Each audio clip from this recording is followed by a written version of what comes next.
প্রত্যেক দিন এখানে হচ্ছে 1000-এর কাছাকাছি রুগী দেখতে হয়, 800-700 রুগী দেখতে হয়।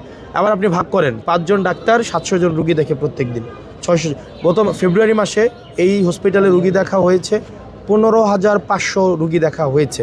আবার আপনি চিন্তা করেন প্রত্যেক 5 জন ডাক্তার যদি 15,000 রুগী দেখে, মানে এটা হচ্ছে কোনোভাবেই। আর ডাক্তারি জায়গা থেকে আমি ডাক্তারকে হচ্ছে প্রেশার দিয়ে ফোর্স করাইয়া, জোর করাইয়া, জবরদস্তি করাইয়া আমি এটাকে চিকিৎসা করাইতে পারবো না।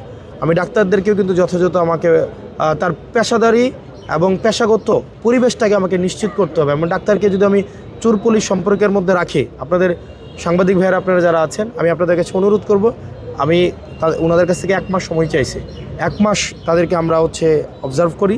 আমাদের তাদের বিরুদ্ধে যে ডাক্তারদের যেমন ডাক্তারদের সমস্যাগুলো আমরা যেগুলো শুনেছি, তাদের হচ্ছে ওয়াশরুম ফেসিলিটিস নাই, রুম ফেসিলিটিস নাই, তাদেরকে তাদেরকে মেনটেন করতে হয়, তাদেরকে আবার চিকিৎসাও দিতে হয়।